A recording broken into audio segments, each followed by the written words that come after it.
Houston's police department, meanwhile, earning praise for the heroism and bravery shown during the Harvey disaster. The department performing countless rescues. One officer, Sergeant Steve Perez, lost his life in the line of duty, drowning in the floodwaters, trying to get to his station. Earlier this week, an emotional police chief described the moment his department realized there was nothing they could do to save him.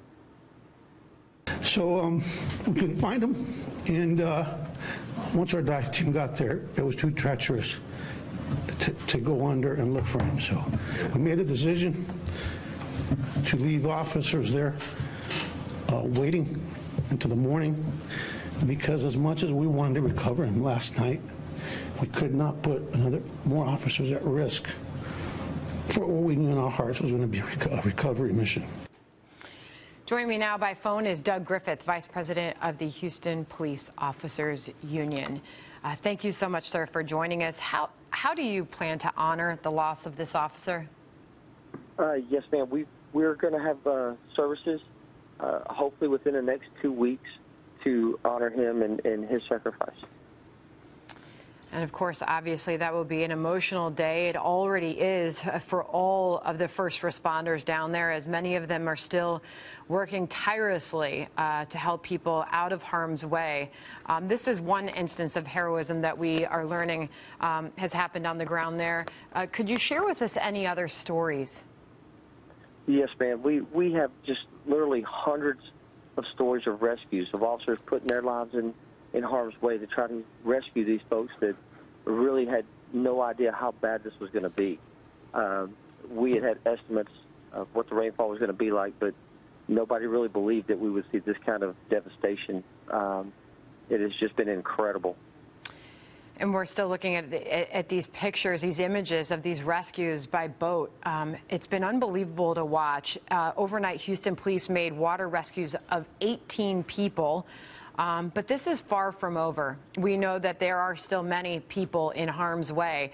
How are your first responders doing? How are your officers hanging in there? Obviously, many of them are not getting sleep. It's hard to get to food and water, and they're still out there trying to save lives. Yes, ma'am. Well, these guys have just been working on pure adrenaline. We were commandeering dump trucks, and we had officers rescuing people with dump trucks that belong to the city of Houston for hours on end. We have thousands of rescues made with these dump trucks. They were doing what needed to be done to rescue people. Now that it's starting to calm down a little bit, we're still having rescues, but we just come off the 24-hour shifts and went to 12-hour shifts, and our guys are starting to be able to grab a quick shower, grab a quick nap, something to eat, and get in here. And let me just say, the citizens of Houston and the citizens of Texas have been phenomenal. They have loaded us with so much food, so many toiletries, extra clothes. Yeah. We have over 200 officers that have lost their houses and cars. And the outpouring of support has been just wonderful. And thank God for them, and thank God for their families, many of whom were so worried about them, as we learned with Sergeant Perez's family. His wife said shortly before he left that day, she didn't want him to go, and he said, I have work to do. Real quick, we have a picture of some of the Houston police officers that saved the rain-soaked Texas flag that was flying over Sergeant Perez's station.